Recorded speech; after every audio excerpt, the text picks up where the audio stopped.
दोस्तान मोहतरम, इमाम हसन मुज्तबा अलैहिस्सलाम की विलादत जहाँ पर अहले मदीना के लिए बड़ी खुशी का बायस बनी, वहाँ पर मुस्तफ़ा करीम अलैहिस्सलाम के लिए इतनी खुशी का बायस बनी कि जो एक बहुत बड़ा दावा था यहूदी उलमा का कि हमने नस्ल मोहम्मद को माज़ल्ला बांध दिया है, वो दावा टूट गया।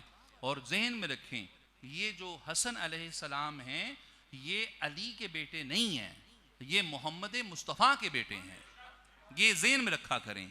और आप सहाबा इकराम अलैहिम रिज़वान के अक़वाल पढ़ के देख लें कि सहाबा इकराम इब्ने अली नहीं कहते थे जी। आप सैयर पढ़ के, कुतुबे सैयर सब पढ़ के देख लें, कुतुबे हदीस पढ़ के देखें कि सहाबा इकराम जब भी इमाम हसन और हुसैन को पुकारा करते थे तो कहा करते थे ऐ इब्ने रसूल, ऐ इब्ने रसूल, ऐ इब्ने रसूल, ऐसे। तो ये रिवायात हैं। तो और हुजूर इस्लाम की हदीस है, बादशाह कौनैन इस्लाम ने फरमाया कि बाकी अंबिया की नस्लें उनके बेटों से चली और मुझ मोहम्मद की नस्ल मेरी बेटी से चली जी।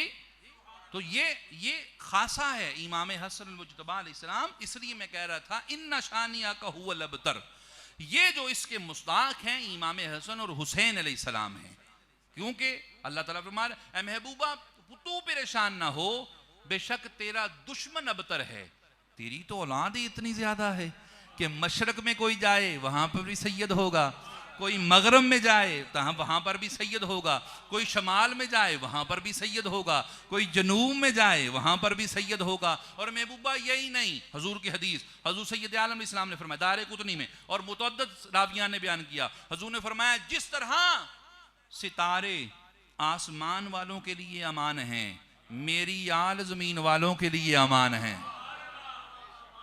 जब तक जमीन पर मेरी औलाद का एक भी फर्द जिंदा है, हुजूर ने फरमाया क़यामत नहीं आएगी। यानी कि क़यामत तभी आएगी जब सैयद खत्म हो जाएंगे। मुस्तफ़ा ने बता दिया कि सैयदों का खत्म होना उम्मत के लिए क़यामत है। अब तुमसे कोई पूछे क़यामत किसे कहते हैं तो बता देना कि जिस जगह पर सैयद ना हो वहां पर क़यामत ही होती है जी। तो दोस्तान मोहतरम,